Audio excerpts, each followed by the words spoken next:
Hello everybody and welcome back. It's Zodyrus here bringing you episode 9 of my Pokemon X Gale Darkness Let's Play. Okay.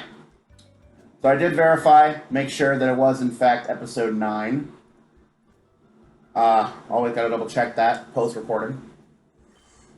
But anyway, so I did some pickaxing as I mentioned. I didn't alter anybody's moveset of what I currently have, because their movesets are, well, more or less finished. Although I should probably give... No. If I keep pairing Vaporeon and Gardevoir together, they're just going to have overlapping move problems. Because Gardevoir and Vaporeon both know Ice and Electric moves in the form of Hidden Power Electric and Ice Beam on Vapo and Thunderbolt and Ice Punch on Gardevoir. But I could switch out Vaporeon's Hidden Power Electric for Hidden Power Grass. Huh. Wish I'd thought of that earlier. Okay. Anywho. Gotta figure out something else to give Ampharos besides Seismic Toss, too. I mean, she's just got Fire, Lightning, and Ice coverage just like Gardevoir does. You know, that makes me think, maybe I should just replace Ampharos. I always use Ampharos in my playthroughs, but I already have a user of an electric move in the form of Gardevoir. And Ampharos has Fire Punch just like Gardevoir does. And then Hidden Power Ice, which is the same power damn near as Ice Punch and weaker than Ice Beam. Yeah, I'm just gonna fucking box Amphi. I really hate doing it, but I need to make room on my team for something else, so... I already have 4 special attackers. Well, technically, Gardevoir and Vaporeon are the only real special attackers. Everybody else is a mixed sweeper or a physical attacker. But like I said, I went ahead and put Arcanine in, gave it a Rash Nature, kept Intimidate, Flamethrower, Hidden Power, Aerial Ace, and Crunch, so it's pretty much a special sweeper with Aerial Ace. And apparently I already had Aggron not having Earthquake, so I wish I double-checked that earlier, but Aerial Ace, Iron Tail, Rock Slide, and Brick Break. Obviously, I have Flygon here, but I replaced Earthquake with Hidden Power Ground. Now, that may seem like a dumb idea, considering it already gets Earthquake.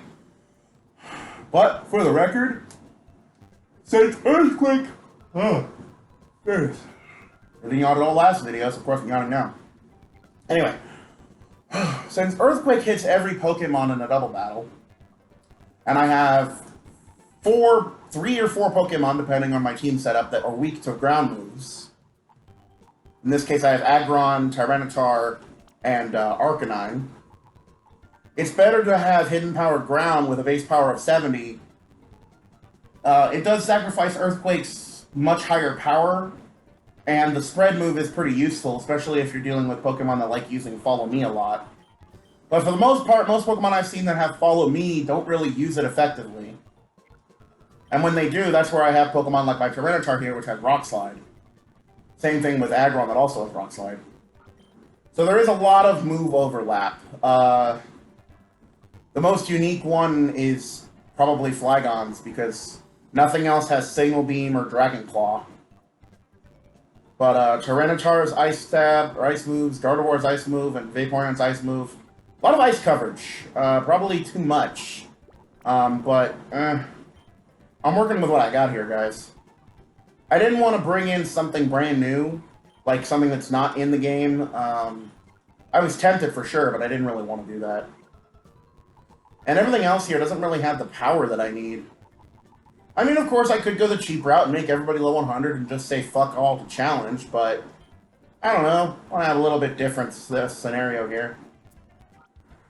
But the guys over here on the box number 8, these are my interchangeables. So if I need to switch out something new, I'll pull one of these guys out, swap for whatever I have in my party at the time. But I think the combo I have now will do fine. I think it'd probably be a good idea to pair a physical attacker with a special attacker every time. Even though I do like having my flagship Water and Psychic Pokemon, Vaporeon and Gardevoir at the front, it'd probably be a much better and safer idea to have like a physical and a special sweeper. But anyway, now that we are done with the Shadow Pokemon Factory, we are now going to be heading to Citarark Isle. In order to get there, though, you gotta come here to the port city, Gatian Port. And as soon as you go into the bike shop here, you're immediately ambushed. So yeah, if you didn't see at the pier, the Robo-Kyogre there that was, oh, real quick also. I like this. If you walk up behind this guy and talk to him, he'll say this. Now, you don't need to get up so close and personal with me. Go around the other side of the counter. I love that. Just reminds me of that one old guy from the fucking hotel in Coliseum. In the, Under. So anyway, now that we have... Well, while we were taking care of that area, we, these two, lug nuts decided to take the Robo-Kyogre that was pretty much thrown away. Oh, by the way, that email is telling us to go to the lab to get the Master Ball from Dr. Crane, I think his name is? I never can remember. But, I don't need to do that, since I already have unlimited Master Balls, so I'm just gonna head right for, the end game here. So the next 2, 3, 4 videos, I don't know how many. XD is actually going to be pretty quick, too. I mean, I'm only on part 9. I'm guessing I'll probably hit part 14 by the time I finish. Which is good, because this is a really long game, but most of the length comes from the purification of the Shadow Pokemon and the battling at Mount Battle to train up for the next area. If you eliminate both of those things, like I did with Pika Hex, the game's actually pretty damn short. I think my quickest time beating XD is just under 18 hours. And that's without Shadow Purification. Or, no. My quickest time in XD is actually 12 hours with Pika Hex. Without Pika Hex, I think it was like 25, 26 hours, give or take. Alright, I do want to be careful here. Gotta break the Crawdon. If I use Rock Slide, it might hit the Shadow. Because this is the guy that has the Shadow Golduck and the Shadow Sableye.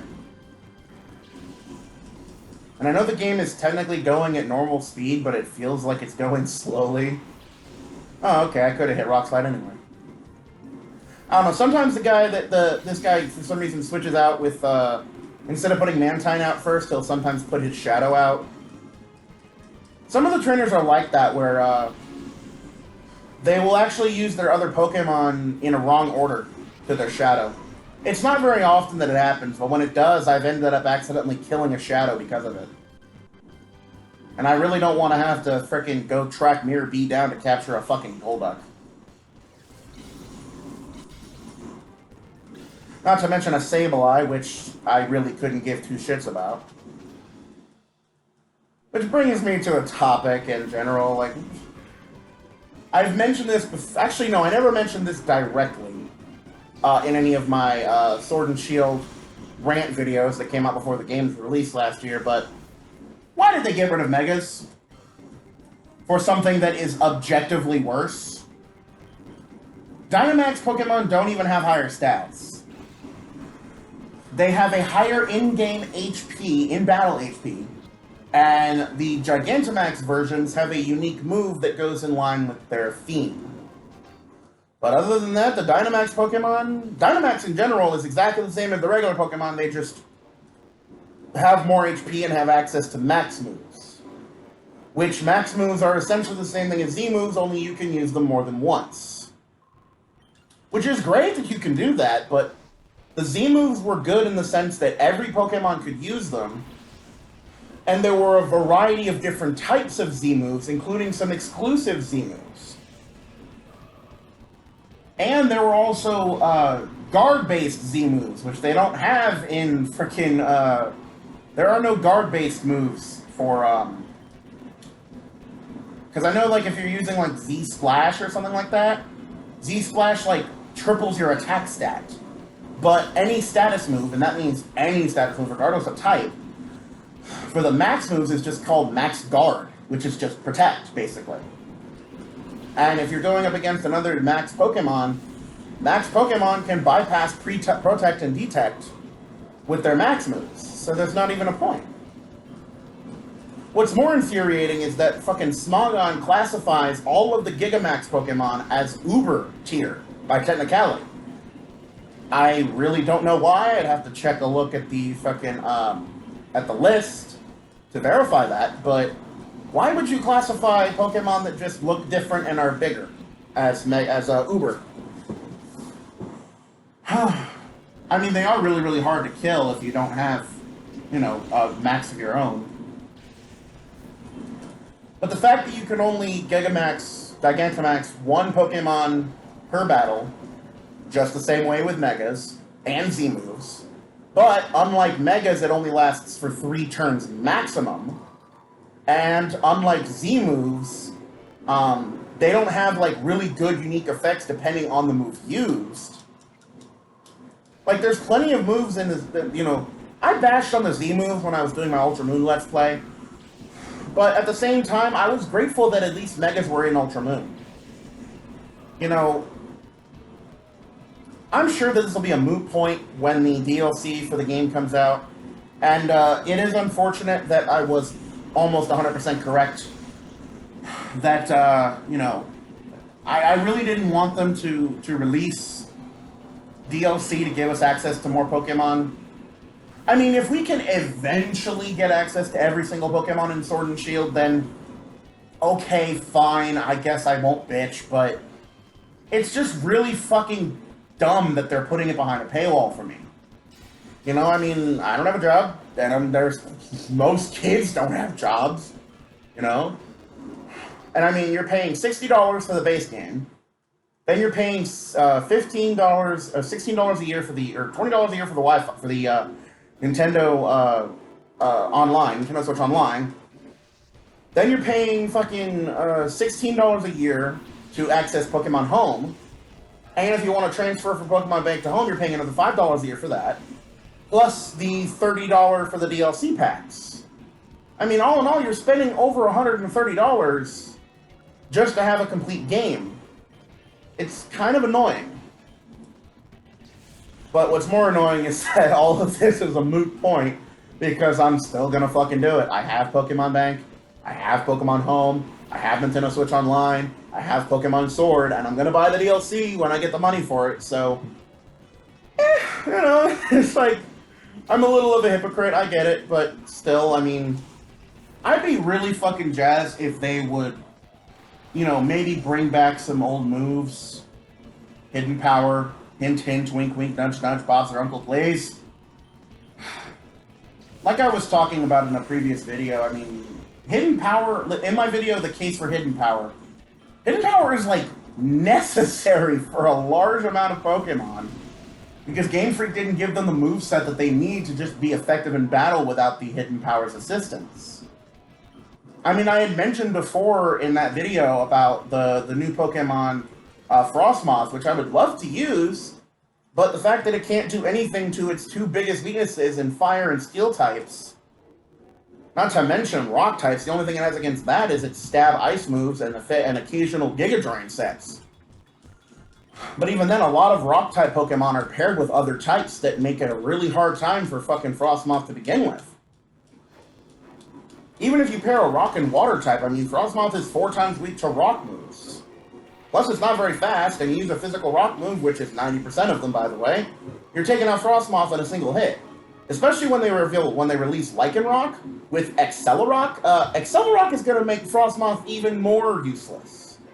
As if you could even do that, but yeah, it's going to completely make Frostmoth even more irrelevant. And I love Frostmoth's design. It's an actual lunar moth, and I love that. It's pretty cool looking. Plus, I've been wanting an ice bug type for like 12 years. Oh god. You're gonna track my Aggron, huh? That's why I don't like male Gardevoirs. They're always attracting everything with their track looks. Look, I'm not gonna get into a fucking argument about this stuff, but I'm sorry, to me, Gardevoir is female. That's just how it is. You disagree, that's fine. But don't bring up the Sir Knight crap, please, to say that it's male. Because Sir Knight, in Japanese, Sir does not mean the same as it does in English. So, also, Sir in other languages doesn't refer to a man at all. In fact, Sir, for example, in French means under. It's why they call it Sir Loin, under the loin. You know? Calling it Sir Knight in Japanese does not necessitate that it has to be a male, And I really am tired of hearing that argument on forums all over the goddamn net. Gardevoir is about the only Pokemon that I have that rule for, though. Now, I do always get Pokemon female if they can be female, just because I'm a weirdo creep like that. I'm not even going to beat around the bush here anymore. I've mentioned it in one video already, but I do have a soft spot for female Pokemon because when I was in high school, I used to draw. It's when I started drawing, heavily. And part of my inspiration for drawing was drawing, well, NSFW Pokemon art, you know? I have plenty of pictures that I'd love to share, but I can't because YouTube, and I might share it on Twitter, but I don't know. But I've been drawing, those characters for, over a decade and a half now. And Gardevoir was one of my main inspirations to actually start drawing in the first place. When I first drew Gardevoir, I kept practicing. Actually, no, the first thing I ever drew... Well, actually, no, the first thing I ever drew, I actually still fucking have it. It was a fucking short story that I wrote in the 3rd grade. Oh my god. You ever just read back at something you did when you were a child and just kind of smack yourself in the face because you're so fucking stupid you did it in the first place? That was me. But anyway. My first real attempt at drawing was actually drawing in middle school. Where I was... Because I remember when Nickelodeon was still airing... when Nickelodeon was still airing, the really good seasons of Butch Hartman's cartoons of, Danny Phantom and Fairly Odd Parents and Tough Puppy and all that stuff. I remember when I was watching those shows, I got an inspiration to draw, but I couldn't figure out where to start. And then I saw them, they actually had, a little short, a little skit kind of thing where they showed you, Butch actually got on TV and showed you how to draw Cosmo. And Cosmo was my first attempt at drawing, and because it was the easiest thing for me to draw that I could think of. It was just a 2-dimensional character. It had no sort of depth to it or anything. It was pretty simple. So I drew Cosmo, and I kind of really liked how it turned out. So I just kept drawing Cosmo over and over and over again. And eventually I got it really, really good. So I started looking at other characters I could draw, and then I saw another one of those little clip things that they did, where the creative designer for SpongeBob SquarePants, the actual artist for him, got on TV in a little short thingy and demonstrated how to draw SpongeBob, and I drew SpongeBob for my middle school art class, actually, my art class competition, and I came in 2nd place. And it was my first time ever drawing something like that, so, I have a not long, but a pretty good history with drawing, Plus, my mother was an actual artist. If you guys know anything about those, fuzzy posters that they have at, fucking dollar stores and shit, my mom, she would buy, giant vats of those fuckers. Big-ass fucking things of them, and then she would take them home and she would color them in. And, one of them was this really cool picture of a dragon that she took. It was, I don't know, it was a fuzzy poster about, 3 feet long, or 2 feet long, 2.5 feet long, something like that, maybe a foot high. And she drew it, because my mother was left-handed, but she drew it twice as big and backwards, because the dragon's head was actually facing the left, but she drew it with it facing the right, and she drew it almost exactly right.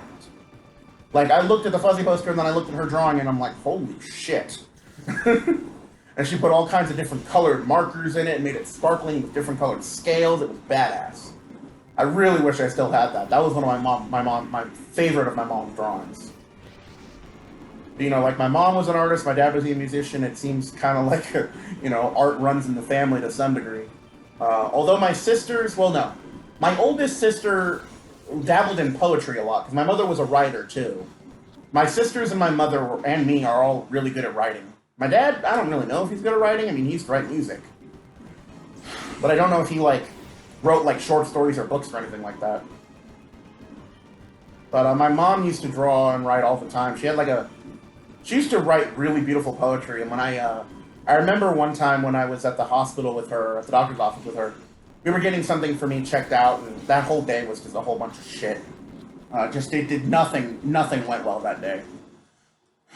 It's it was raining, and the fucking serpentine belt on my mom's van fell off because we had to go through a puddle, and a car was broke down outside the doctor's office, and my testicle hurt like a motherfucker. That's what we were actually there for in the first place. doctor thought that maybe my testicle had wrapped itself into a twisting knot and they might have to cut it off or something, and I was freaking the fuck out. Keep in mind, this is back in I want to say 2014, like 6 years ago. I was just out of high school at the time when this happened, so. Definitely not something you would consider to be mature. I'll say that now. But anyway, you know, that whole day just didn't go fucking right. But anyway, I remember I was sitting in the office, or in the doctor's office with her, and I was writing a poem as I was sitting there on my little iPod, because I actually used to have an iPod.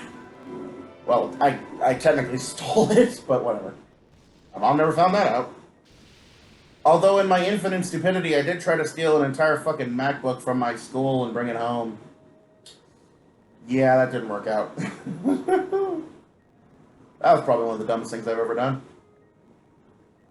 Although that's a pretty long list, though.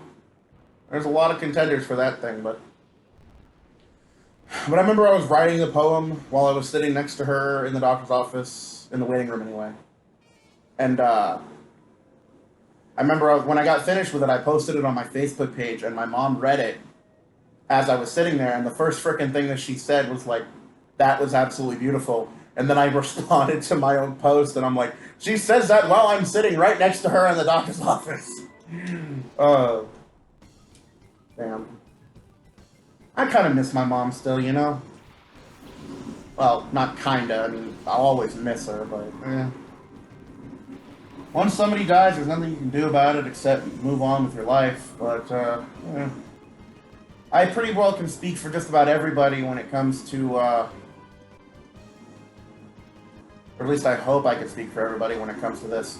Do I really want to risk using Rock Slide there? No, I'm just gonna... He might send out his Macargo, or his Pincer after I kill his Ninetales or his Houndin. But anyway, I'm pretty sure I can speak for everybody when I say that, you know, if there's somebody in your life that you loved and they died, you know, or when they die, you're going to miss them and you're always going to miss them for the rest of your life. But, what can you do except for, move on and live with their memory. But anyway, I'm not going to make this video depressing. It's 22 minutes in, and surprisingly enough, we still have not hit the 1 gig mark. And the game has not crashed on me. Also not lagging either. I'm definitely going to have to do this for the Metroid Prime Let's Play that's going to come out after this is done. I have to. I can't... I mean, as much as Metroid Prime looks absolutely fucking phenomenal in like, you know, 2 times resolution, I've even played the game in 4K before, and oh, it's gorgeous. But, you know, I can't play it while I'm recording. That's the main problem. My CPU is only 2.39, 2.4 gigahertz. That is not strong enough. I may have 12 gigs of RAM in this fucker now, but the fucking... the RAM takes some of the pressure off the CPU, but the CPU is still, you know, the heart and brain of the computer, so it still has to run everything effectively as possible. You know, this Let's Play might actually finish faster than I thought, because we're already almost done with the volcano area here. There's a couple more floors in the volcano section. And I reckon by the time I'm done with the next video, if I push this to 30 minutes like I'm thinking, by the time I finish the next video, we'll already be at, like, the top area of the fucking Citarark Isle. Because it's so much easier when I don't have to frickin', like, heal or, like, purify everything, or, you know, put everything to damn sleep. Let's see. I'm gonna swap my members out. Flygon and Tyranitar, because Flygon and Aggron are the only things immune to Sandstream. Yeah, bitch, I am cute. You are not, though. What is up with that fucking visor? I feel like Cipher is, like, the rejected Power Rangers from Super Sentai. Like, the ones that just didn't make the cut. I will say the costumes aren't terrible looking, though. They're just funny looking. Alright, so yeah. Signal Beam, Dragon Claw, Flamethrower, Hidden Power, Ground. And then Ice Beam, Rock Slide, Crunch, and Brick Break. So actually, with Flygon and Tyranitar, I have no overlapping types. Because I have Fire, Bug, Ground, Dragon, Fighting, Dark, Ice, and rock coverage, which will cover the entire type chart super effectively. I mean, maybe a couple Pokemon might not be covered, but no, actually, I can actually look that up right now on my phone. I gotta make sure I don't hit the fucking play button on my goddamn music, though.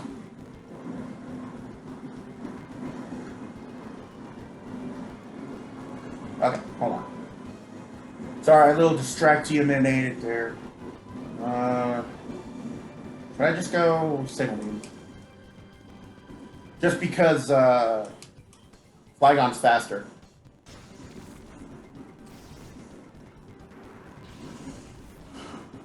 Let me see. Type compare, type coverage, there it is. I really like using Pokemon database because it's really convenient. Fire, ice, dark, dragon, rock, ground, fighting, and what else did I say? Bug. If I calculate all those, there is not a single Pokemon that takes neutral damage, or not very effective damage, and there's only 164 Pokemon that take neutral damage, and they appear to be mostly water and fairy types.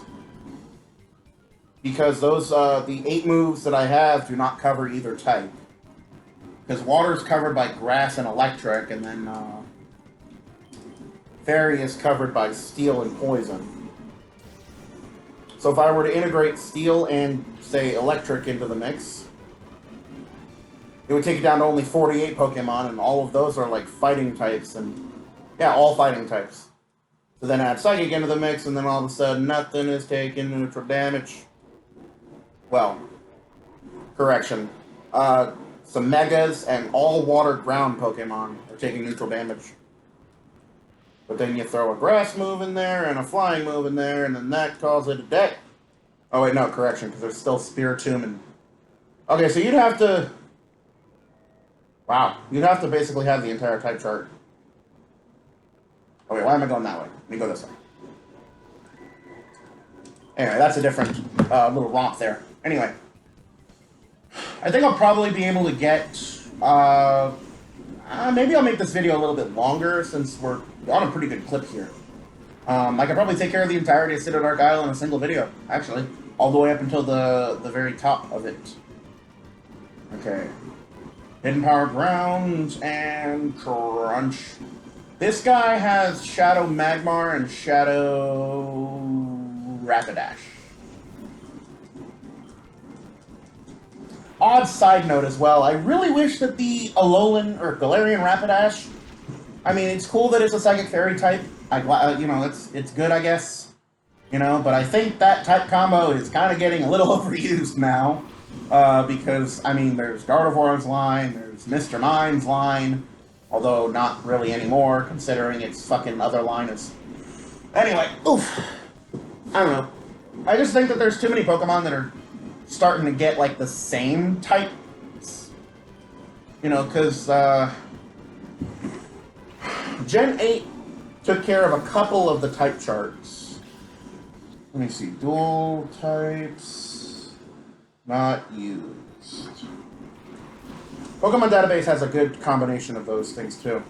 Out of the 18 elemental types, there's a total of 171 unique combinations. The ones that have not been used at all are normal and ice, normal poison, normal bug, normal rock, normal ghost, normal steel. Then you have fire grass, fire fairy, electric fighting, ice poison, fighting ground, fairy fighting, poison psychic, poison steel, ground fairy, bug dragon, bug dark, and rock ghost.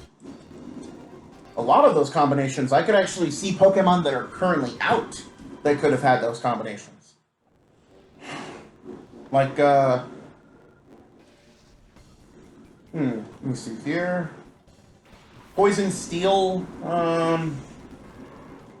maybe not poison steel, but, you know, all the normal combinations are shit, though. I'm actually pretty glad that they don't have those. Alright, now this guy doesn't have any shadows, so I can have no worries about wiping him off the face of the planet. And Master Greevil is going to be completely a joke because I'm not going to be knocking out any of his Pokemon. I'm just going to be capturing everything. So all it'll be is I just need to throw a Master Ball once every turn, and in 7 turns, including Lugia, that's including Lugia, then we'll be done. That'll be the end of the game. Of course, I'll do a Purification. I'll catch Shadow Dragonite, and then I guess we'll call it a Let's Play at that point, though. There's not really much else to do. I mean, there's of course, like, you know, the Ore Coliseum, there's the battle CDs and shit like that. And then there's the Mount Battle versus 100 challenge where you get access to get either Cyndaquil, Chikorita, or Totodile, or you can get all 3 if you do it 3 times like I did because I'm stupid. With their signature Elemental Hyper Beam. And there was no other way to get those 3 Pokemon with the Elemental Hyper Beam in Generation 3. It wasn't until Gen 4 or 5 that you could get Cyndaquil, Typhlosion, or get Typhlosion for Alligator, and Meganium to have those moves.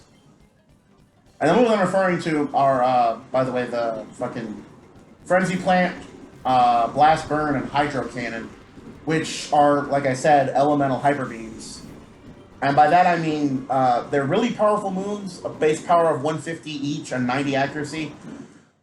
But just the same way of Hyper Beam and Giga Impact, you can only use it every other turn. So it's really not an option that you want to take unless, you know, you're feeling psycho and you want to nuke something. Besides, the only Pokemon that can use those moves are the starters, which all have better options for their stab moves.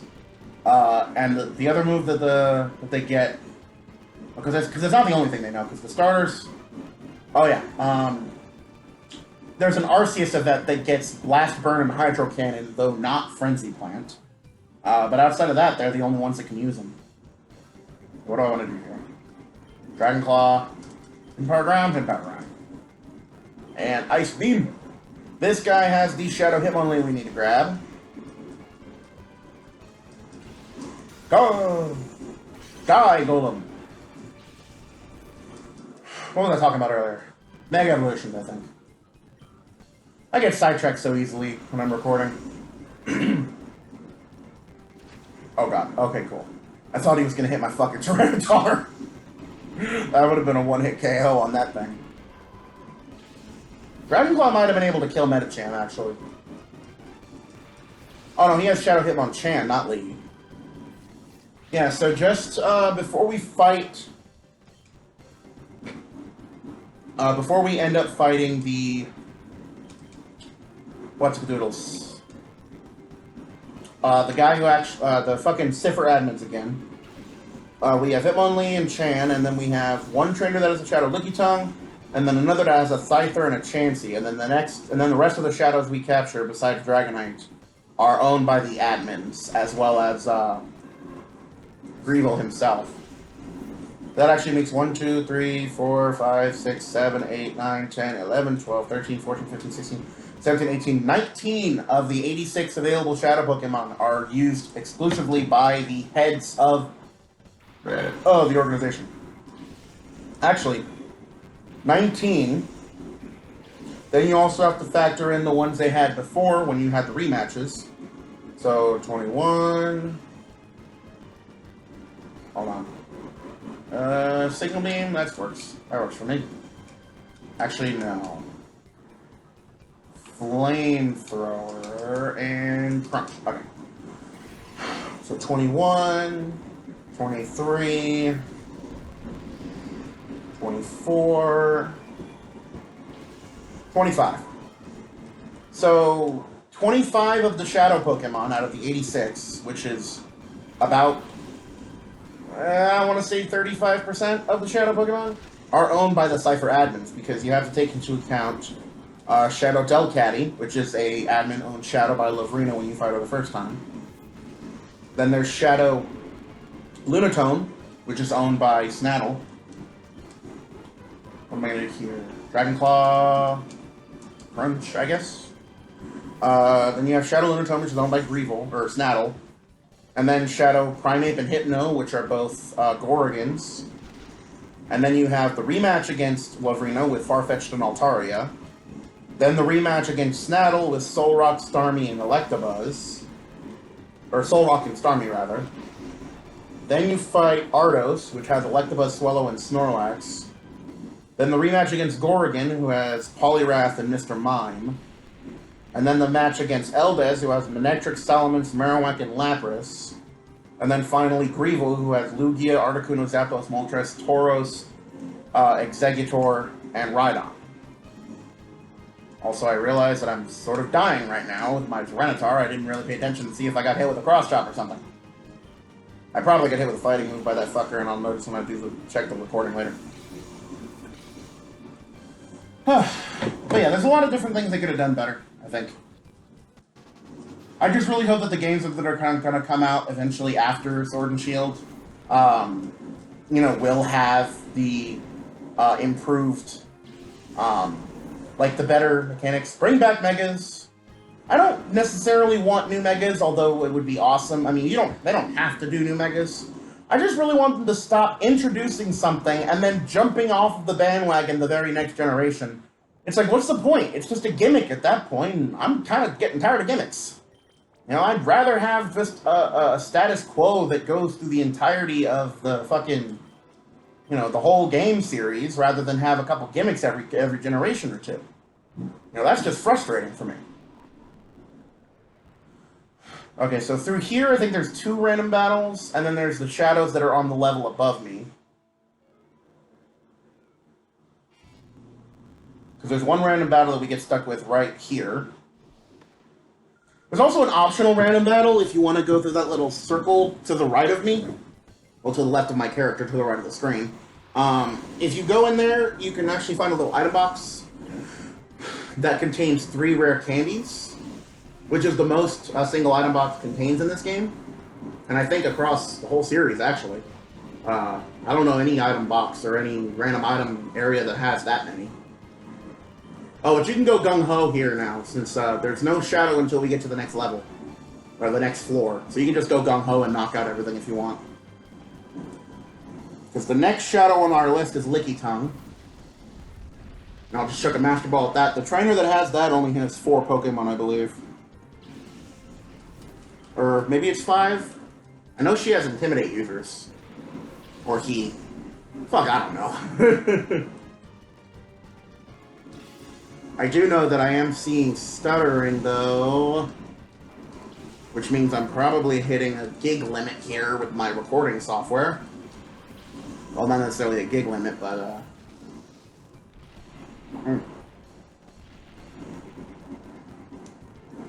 My tongue is too big for my mouth. It keeps getting caught underneath my teeth. Very annoying. Stop protecting yourself, you stupid dragonfly! Yeah, there's a couple, there was like, they could have made Mega Flygon, but Ken Sugimori couldn't figure out a good idea. Bullshit. I mean, I get that, Game Freak probably couldn't, they couldn't have, the design outside of in-house. They'd probably have to have it designed by Sugimori and potentially, if he has a team, his team as well. I'm pretty sure all Pokemon designs have to go through them first. Since Ken Sugimori is the lead character designer for Pokemon. And has been so since the fucking series came out. Lead character designer for a franchise this big for fucking 23 years. Yeah, that item box over there has rare candies. This item box here has PB Max. Come on, open. Thank you. I always use that PB Max on my Gardevoir's Psychic by the time that I get to this stage in the game, because Psychic was the move that I used the most, because it's her stab move, so it hits the hardest.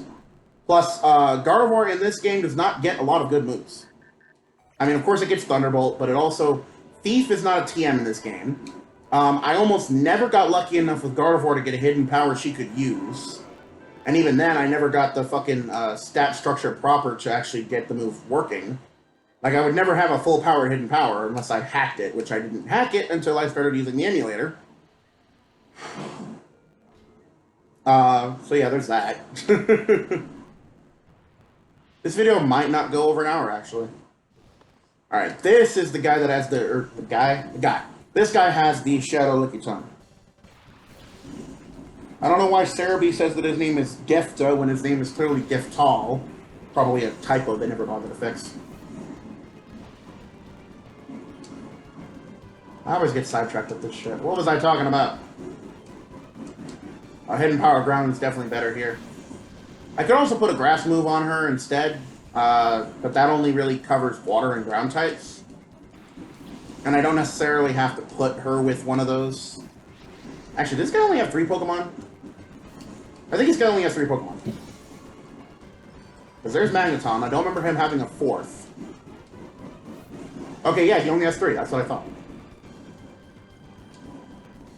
Well, we just chuck a Master Ball out. I've noticed that I've only used 4 full restores since I put them in my fucking game like 6 videos ago. Good God. And I haven't needed to use the rare candies, of course. I think I gotta go do some stuff tomorrow. Alright, so be careful when you're walking around these, because these platforms will fall out from underneath you. Oh, speaking of... yeah, this is the person that I was mentioning earlier, the one with the Stantler. She's the one that has the Shadow Cipher and the Shadow Chansey. Which do evolve into 2 really good Pokemon. Scyther, or Scizor and Blissey. Although Scizor is a fucking trait evolution, so that's kind of a pain. Alright, what are we looking at here?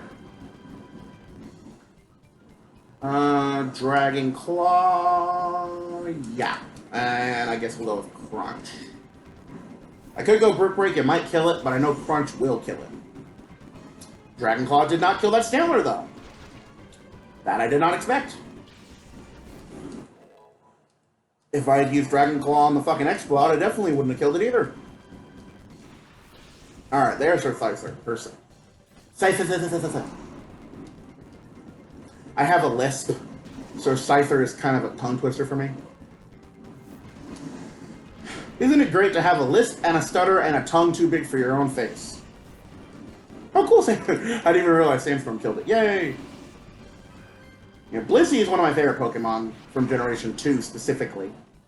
I didn't really like Chansey that much, although Chansey in Gen 5 is a fucking beast. And that's only because of Eviolite, though.